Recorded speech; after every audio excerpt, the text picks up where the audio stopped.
সম্প্রতি অনুষ্ঠিত বিধানসভা নির্বাচনে জয়লাভ করে বিধায়ক হওয়া পার্থ ঘোষকে সিঁদুলিতে পৌঁছানোর পর জাঁকজমকপূর্ণ সংবর্ধনা জানানো হয়। এলাকাবাসীর মধ্যে ব্যাপক উচ্ছ্বাস দেখা যায় এবং বিভিন্ন স্থানে ফুলের মালা ও ঢাকঢোলের সাথে তাকে অভ্যর্থনা জানানো হয়। বিধায়ক পার্থ ঘোষ সিঁদুলিতে পৌঁছাতে সমর্থকদের ভিড় উপচে পড়ে। মানুষ তাকে ফুলের মালা পরিয়ে জয়ের শুভেচ্ছা জানান।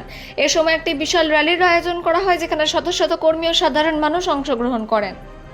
নিজের সংবর্ধনায় অভিভূত হয়ে পার্থ ঘোষ জনগণকে ধন্যবাদ জানিয়ে বলেন, এই জয় সিঁদুলির মানুষের জয়। তিনি আশ্বাস দেন যে এলাকার উন্নয়নের জন্য তিনি সম্পূর্ণ সততা ও নিষ্ঠার সঙ্গে কাজ করবেন। পাশাপাশি তিনি রাস্তা, শিক্ষা ও স্বাস্থ্য পরিষেবার উন্নতির প্রতিশ্রুতি দেন। অন্ডাল থেকে অজিত মেসা, রিপোর্ট নিউজে।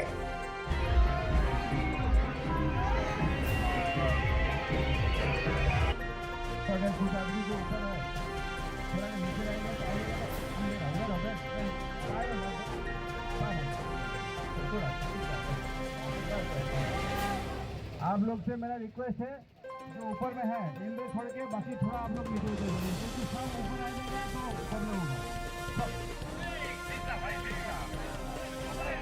আপনারা জানেন যে প্রথম থেকে আমরা আত্মবিশ্বাসী ছিলাম, বিশেষ করে রানীগঞ্জে আমি বলেছিলাম যে রানীগঞ্জে হিস্ট্রি হবে, তো হিস্ট্রি এখানকার জনগণ করে দিয়েছে।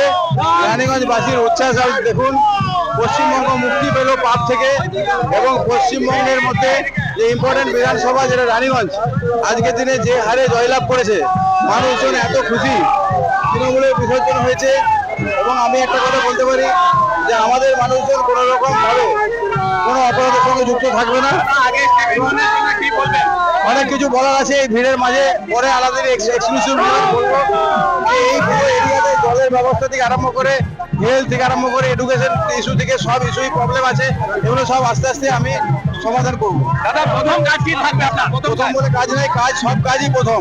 সবগুলো একটা একটা করে, জল তো খুব ইম্পর্টেন্ট এখানে, জলেরটাও দেখতে হবে কিভাবে